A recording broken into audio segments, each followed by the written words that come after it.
અહેમદાબાદ મિત્ર ન્યૂઝની ટોપ 10 ખબરોમાં આપનું હાર્દિક સ્વાગત છે। 6 મહિના પહેલા બનેલા વ્હાઇટ ટોપિંગ રોડમાં થીગડા। રાજ્ય સરકાર દ્વારા ચોમાસામાં રોડ તૂટવા મામલે કોન્ટ્રાક્ટરો વિરુદ્ધ દંડ કરવાની કાર્યવાહી કરાઈ છે। આ કાર્યવાહી વચ્ચે અમદાવાદમાં એક પણ રોડ ના તૂટ્યા હોવાના દાવા કરાયા છે। ત્યારે શહેરના પશ્ચિમ ઝોનમાં રાણીપ નવાવાડજ વોર્ડમાં વ્હાઇટ ટોપિંગ રોડમાં ફરિયાદ મળી છે। નવાવાડજ જોઈતારામ હોલથી રાણીપ બરોલનગર તરફ જવાના રોડ પર સરફેસ ઘસાઈ ગઈ છે। જ્યારે રાણીપ પોલીસ સ્ટેશન પાસે મગનપુરા નજીક પણ રોડ બની ગયો છે અને ત્યાં પણ સરફેસ ઘસાઈ ગઈ હોવાની ફરિયાદ મળી છે, જ્યાંથી ત્યાં પણ રિપેરિંગ કરવાની કામગીરી કરવામાં આવી છે।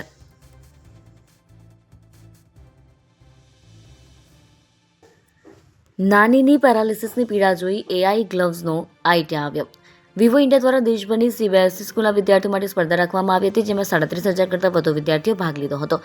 અમદાવાદની ઝેબર સ્કૂલમાં ધોરણ 10માં અભ્યાસ કરતા 3 વિદ્યાર્થી કવન પટેલ, દિવર્સ પટેલ અને વીર મણવણની ટીમ દ્વારા સ્પર્ધામાં સમગ્ર દેશમાં બીજા નંબર આવી છે। આ વિદ્યાર્થીઓએ એઆઈ બેઝ આર્ટિફિશિયલ ગ્લવ્સ બનાવ્યા છે। આ ગ્લવ્સ પેરાલિસિસના દર્દીઓ માટે મદદરૂપ થશે। વિદ્યાર્થીના નાનીને પેરાલિસિસ થયો હતો, જેના પરથી વિદ્યાર્થીને આઈડિયા આવ્યો અને પ્રોટોટાઇપ મોડલ બનાવ્યું હતું।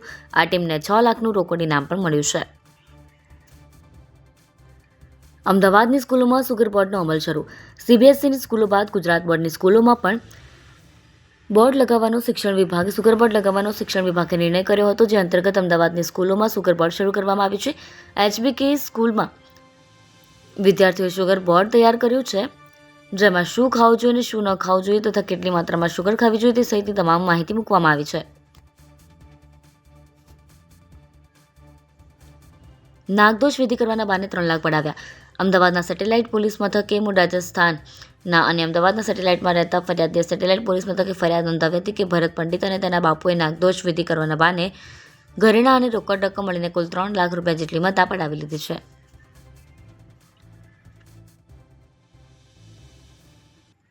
અમદાવાદમાં ગુનેગારો બેફામ, ગોમતીપુરમાં યુવકને માર્યો।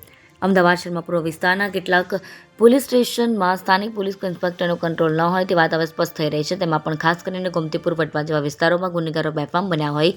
કોઈ જગ્યાએ જાહેરમાં યુવકને માર મારતો હોય તેવો વિડીયો, બીજી તરફ વટવા પોલીસ સ્ટેશનમાં કસ્ટડીમાં એક આરોપીએ પોતાની જાતે બ્લેડ મારી હોવાનું સામે આવ્યું છે। હાલ આવા બનાવો વધતા શહેરના કાયદો અને વ્યવસ્થાની સ્થિતિ સામે પ્રશ્નો ઊભા થયા છે। ડોર ટુ ડોર કચરો કાઢવામાં 100%। સ્વચ્છતા સર્વેક્ષણમાં દેશના 10 લાખથી વધુ વસ્તી ધરાવતા મોટા શહેરોમાં અમદાવાદને 12,500માંથી 12,079 માર્ક આવ્યા છે, એટલે કે 97% માર્ક્સ મળ્યા છે। સર્વેક્ષણની મોટાભાગની કેટેગરીમાં અમદાવાદને 100% માર્ક્સ છે, જો કે સેગ્રીગેશન એટલે કે સૂકો અને ભીનો કચરો અલગ અલગ કરવાના 94 માર્ક મળ્યા છે।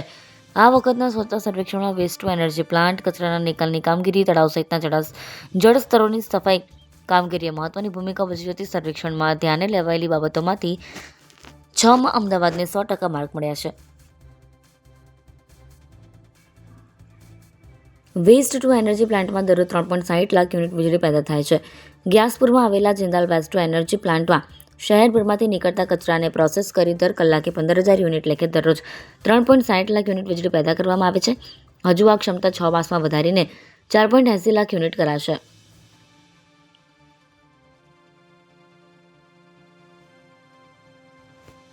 બેંકોકથી અમદાવાદ ફ્લાઇટનું એસી 37,000 ફૂટ ઊંચે બંધ। થાઇલેન્ડ એરની બેંકોકથી અમદાવાદ આવતી ફ્લાઇટ 37,000 ફૂટ ઊંચી હતી, ત્યારે એસી બંધ થઈ જતાં ઓક્સિજનનું પ્રમાણ ઘટવા માંડ્યું હતું। ગરમીને લીધે ગુંગળામણથી પેસેન્જરોને શ્વાસ લેવામાં તકલીફ શરૂ થઈ ગઈ હતી। કેટલાકને તો ગભરામણ થઈ ગઈ હતી, એક મહિલા તો બેભાન પણ થઈ ગઈ હતી।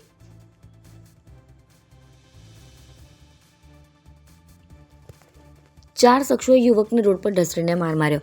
અમદાવાદમાં ફરી એકવાર અસામાજિક તત્વોનો આતંક સામે આવ્યો છે। મેઘાણીનગર વિસ્તારમાં રહેતા યુવકે રાતના સમયે તેના ફ્લેટની નીચે બેઠેલા શખ્સોને ધીમેથી વાત કરવાનું કહેતા 4 શખ્સો ઉશ્કેરાઈ ગયા હતા। ચારેય યુવકને લાકડી વડે ઢોરમાર માર્યો। એટલું જ નહીં, યુવકને કોલર પકડીને જમીન પર ઢસડ્યો હતો। સમગ્ર મારામારીના સીસીટીવી ફૂટેજ પણ સામે આવ્યા છે। મેઘાણીનગર પોલીસે ગુનો નોંધી તપાસ શરૂ કરી છે।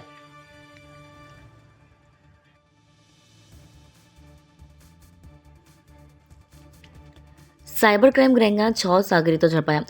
ગોતામાં રહેતા ઓએનજીસીના સિનિયર આસિસ્ટન્ટ મહિલા અધિકારીને 6 દિવસ સુધી ડિજિટલ અરેસ્ટ કરી તેમની પાસેથી 1.36 કરોડ રૂપિયા પડાવતી સાયબર માફિયા ગેંગના 6 સાગરીતોને ઝડપી લેવામાં સાયબર ક્રાઇમ બ્રાન્ચને સફળતા મળી છે।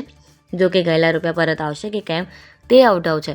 આ 6 સાગરીતો સાયબર માફિયાઓને કૌભાંડ કરવા માટે બેંક એકાઉન્ટ અને સિમ નંબર પ્રોવાઈડ કરતા હતા। તેમના કૌભાંડમાં કેટલું કમિશન મળતું હતું તેની તપાસ હાલ ચાલી રહી છે। અહેમદાબાદ મિત્ર ન્યૂઝની યુટ્યુબ ચેનલને સબસ્ક્રાઇબ કરો અને બેલ આઇકન જરૂરથી દબાવો, જેથી મહત્ત્વના સમાચાર આપના સુધી જલ્દીથી પહોંચે.